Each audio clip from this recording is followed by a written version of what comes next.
Hello, and welcome back to a daily dose of spiritual vitamin with Bonnie B. We're going to pick right back up in Adam's longevity. Keep it moving. But first, we're going to go before the throne of grace for prayer. Ask God to give us a blessing. If you'll join me, let's go. Father God, in the name of Jesus, thank you. Thank you for another opportunity to come before the throne of grace and learn of you. Thank you, Father God, for knowledge, wisdom, and understanding. Thank you, Father God, for opening up our subconscious minds and opening us up, that we may be able to come out of the matrix, that we may be awakened as to who we are, that we may be able to get on these jobs and these missions that you have assigned us to. Father God, we ask that you go with us through this study, that we may be able to get all the information that you have for us to get, that you open up our minds, spirits, and consciousness into what it is that you need us to receive, that we may be able to do your work. Father, we give you thanks for the divine masculines, divine feminines, light workers, star seeds, all those people who want to come out of traditionalism, all those people who want to take the blue pill and come out the matrix. Father God, we ask that you enlighten their minds, open their spirits that they may receive your word, new knowledge, and enlightenment. In Jesus' name we pray. Amen. Okay, let's pick it back up. Adam's longevity.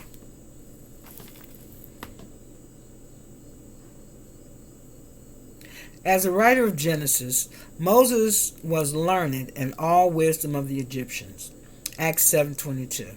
Therefore let no man deceive you into believing that Moses used a shortened calendar year to account for the extreme longevity of early man in Genesis account.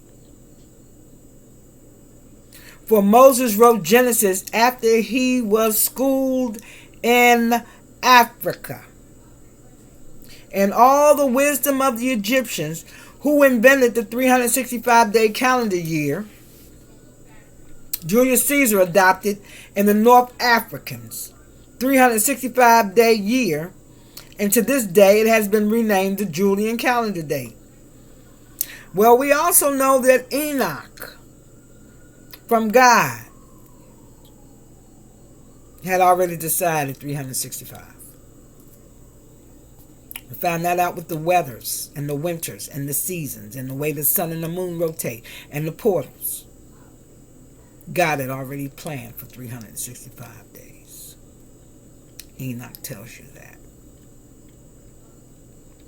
After being educated in Pharaoh's palace while passing as an African king's grandson, Moses knew precisely how many days consisted a year based on his established African standard.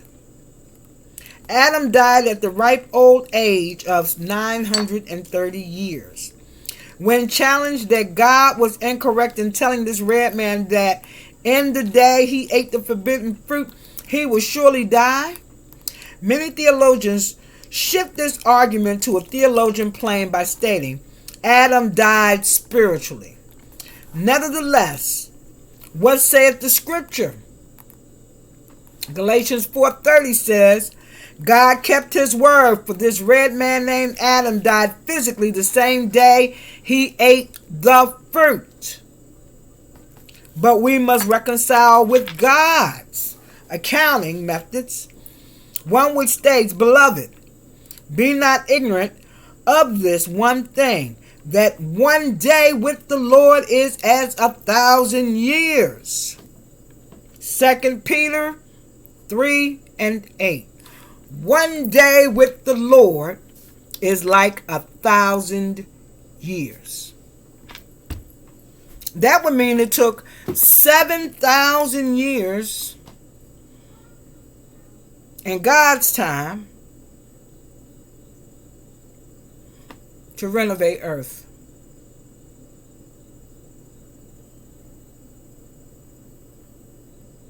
That's how long it took God to put the earth together. If one day is of 1,000 years, And he accomplished his goal, and on the sixth day he made man, which means in the 6,000th year. Think about it.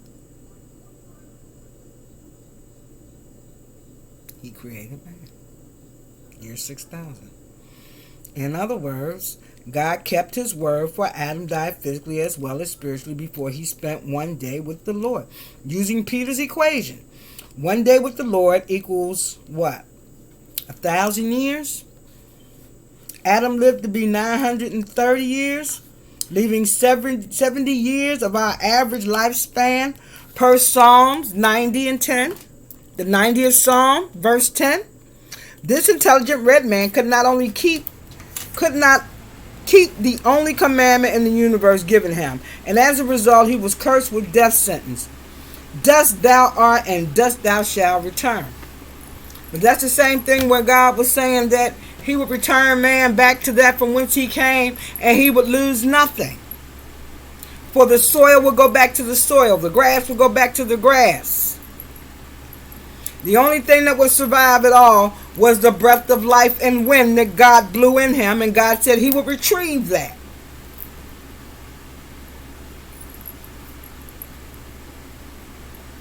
Where was early man located? The vicinity of early man. According to scripture, early man was exiled from their tropical paradise and found themselves in the land east of Eden in Ethiopia.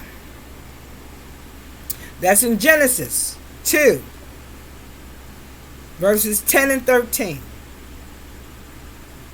They moved east of Eden into Ethiopia. After murdering his brother, Cain exiled himself and built a city in the land of Nod on the east of Eden. So the land of Nod was east of Eden. And that's where Cain went after he killed his brother, Abel. He didn't travel far because Ethiopia lay east of Eden too. He just went a little further than Nod. That's all. He just went a little further. Tried to get away from his mom and his daddy and everybody because he had done murdered his brother. Since early man stayed near the equator where Adam and Eve once roamed nude according to scriptures, it's safe to conclude that their skin color remained the same as these first parents of the human race because they did not leave the equator. Even after the flood, mankind remained together until God dispersed them from the Tower of Babel in Iraq. The Tower of Babel was in Iraq.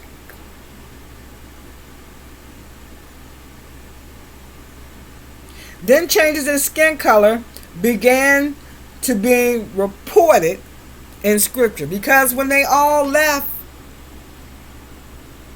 Iraq and started traveling,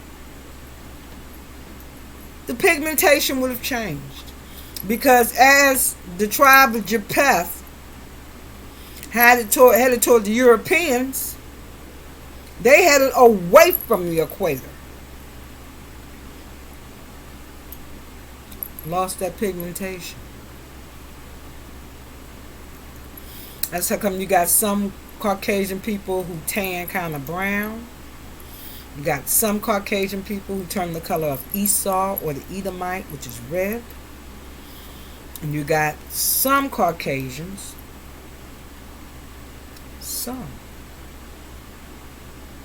who still have melanin in their skin. Not all of them. The ones in the Neander Valley towards Dusseldorf, they don't have any melanin in their skins. The ones in Iceland, from the tribe of Japheth, they don't have any melanin in their skin. They are Caucasoids. the Mongolians, the people in the Asian continents, from the tribe of Shem, they have melanin in their skin.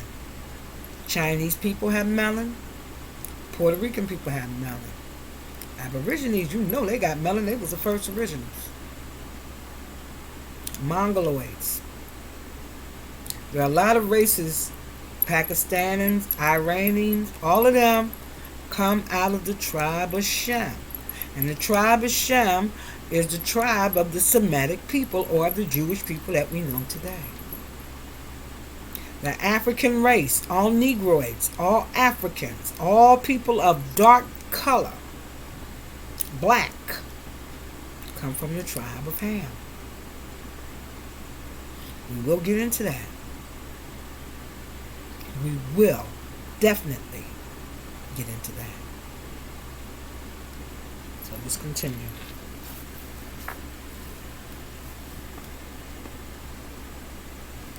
The Bible indicates that Africa, the cradle of mankind, was nestled in the interconnected land masses called the Pangea, with the garden in its midst west of Ethiopia. Thus Adam was not only the first human, but the first African as well. And God commanded him and his wife to replenish and repopulate the earth. In July 2002, USA Today reported that 6 to 7 million year old skull had been unearthed in Central Africa. 6 to 7 million years.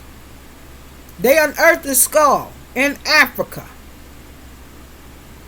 Central Africa is that, which predates Leakey's humanoid discovery in Ethiopia. So this predates all of that.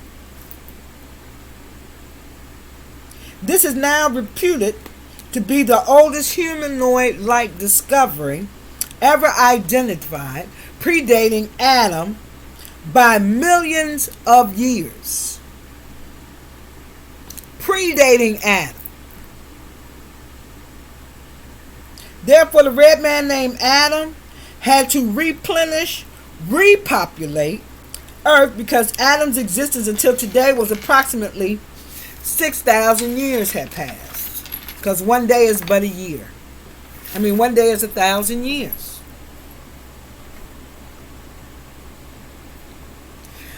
Noah had 3 sons: Shem, Ham, and Japheth. Japheth was the father of the Caucasian races. Japheth was the father of Caucasians. Ham was the father of black races. That's all. And they founded Egypt and named himself the land of Ham.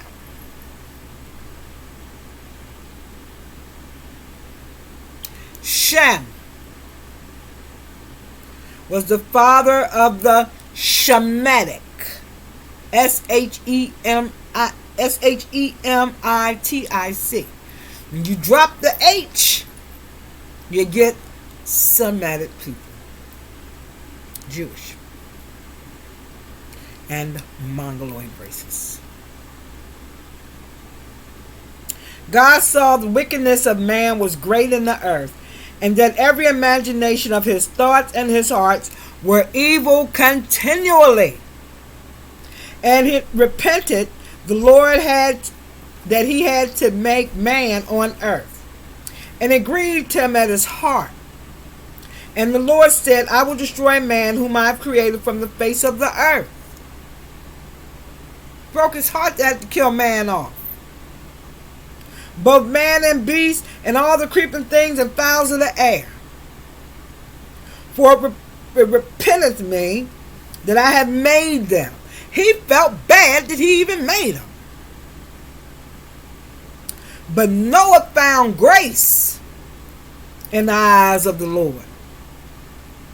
And God said unto Noah, the earth is covered with violence, and behold, I will destroy all flesh with the earth. Make thee an ark of gopher wood. And in the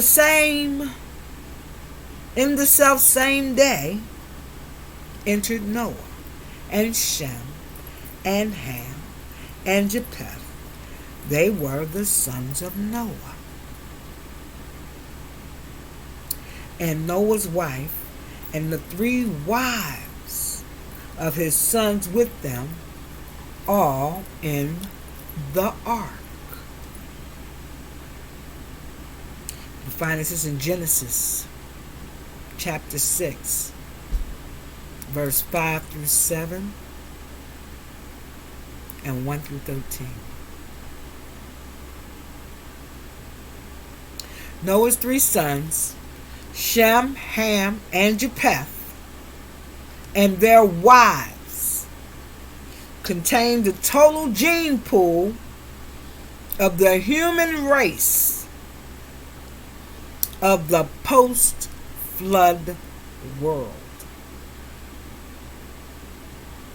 Everyone walking on the planet at this current state are descendants of Shem, Ham, and Japheth, depending on your race, who your father is. Mine would be Ham.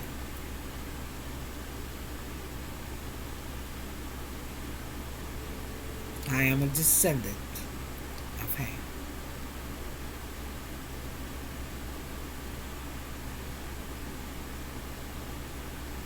In the latter part of the 19th century, scientific racism divided the descendants of Noah's sons into 3 groups: Negroid, Caucasoids, and Mongoloids.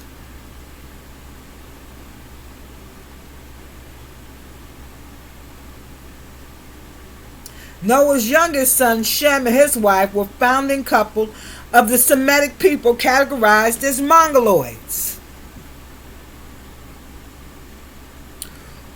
These people populated the Orient, Arabia, Persia, China, and Asia. They were descendants of the Shemitic or Semitic race. Ham and his wife, they were the seeds of the black race referred to as Negroids. They built the pyramids in Africa, while Japheth and his wife founded the Caucasoid race known as Caucasians. And they erected Europe.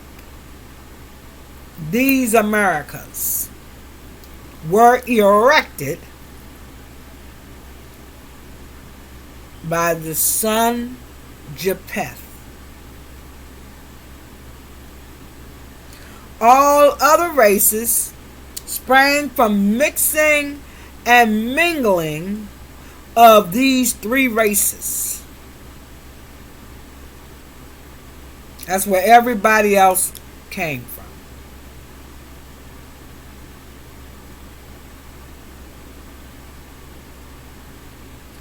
It has been asked, what color were Noah and his wife, their sons, and their wives?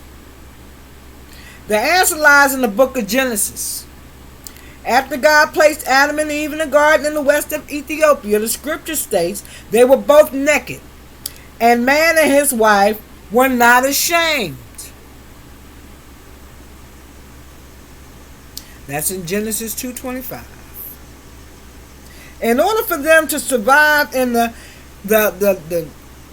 equator of Africa, their skin contained melanin, nature's sunblock through skin pigmentation. Recall that God gave the first man a name reflective of his skin color. Adam means red. When we examine the oldest black and white photos of early Native Americans, these red men look almost black.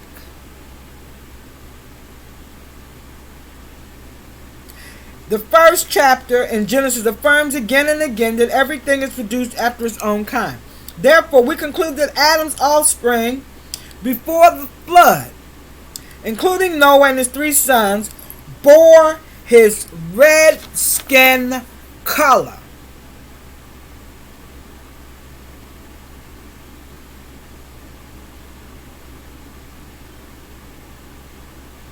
We're going to stop this right here because we're going to talk about the radical atmosphere changes that produces the radical changes in the human skin color next. Well, let's chug it right now. Why don't? Got 5-10 minutes left. Let's do it.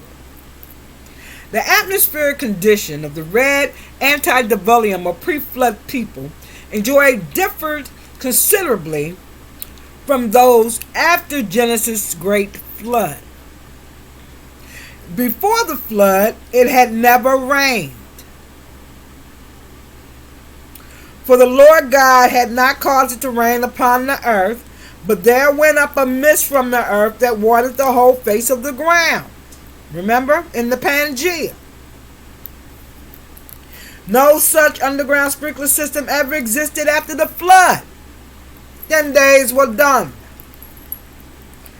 Another difference in the pre-flood world's atmosphere is described in detail, where we find that on the second day of creation, the Creator installed one of many shields of the earth mentioned in Psalms 47 and 9. Although it does not exist now, prior to the great flood, canopies of water existed within the earth's atmosphere. And God said, "Let there be a firmament in the midst of the waters, and let it divide the waters from the waters. And God made the firmament and divided the waters which were under the firmament from the waters which were above the firmament. And it was so. And God called the firmament heaven. And the evening and the morning were created on the second day." And that's in Genesis 1, 6 through 7. So we're going to stop right here because it gets a little deep after that. And I'm going to have some time to get into it. So, once again, thank you all for joining me for the original scriptures of blacks in the Bible. Where are we? Who are we? What did we do? Are we in there? Yes, we are.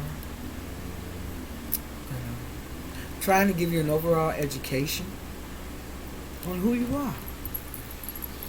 Because we're going to jump back in Enoch before the week is out. But I wanted to get these scriptures, these lines and this knowledge about the blacks in the Bible.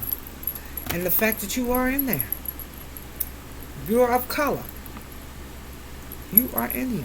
We are all in here. We need to learn our roles and who we are and what we do. Because you got to know where you came from in order to know where you're going. Okay? And the Holy Ghost says we need to teach you. So we're going to teach you.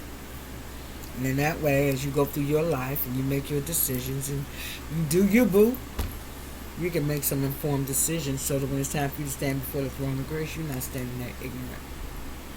You can make some well-informed decisions about God and who He is and what He means to you in your life.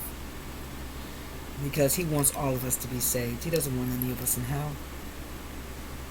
So the more we learn of who He is and where we are in Him and what He really means for us and the fact that He's always loved us on top of everything else. We have to constantly keep striving towards the mark of the high calling. Have to. All of my light workers, divine masculines, divine feminines, this has been your daily dose of spiritual vitamin for this day. We're going to continue to learn, have a well-rounded knowledge. A little bit of a lot of different vegetables that we're going to pull from. Because in the end, it's all going to make us well-rounded people. And that way we can do what He wants us to do. Because we'll have a greater understanding and knowledge about what our source deep within us wants from us. So, you all stay blessed. Till the next daily dose of spiritual vitamin. It's Bonnie B-Side. Bye-bye. If you like the contents of the channel, give it a check. Yes, I like it. Hit subscribe. Come on back. Get another vitamin. Peace and love. Much blessings. May the spirit of the blood of Jesus cover you, because it covers a multitude of sin. And until the next time, work wisdom and intelligence. Open your mind. Remember, eat, digest, pray.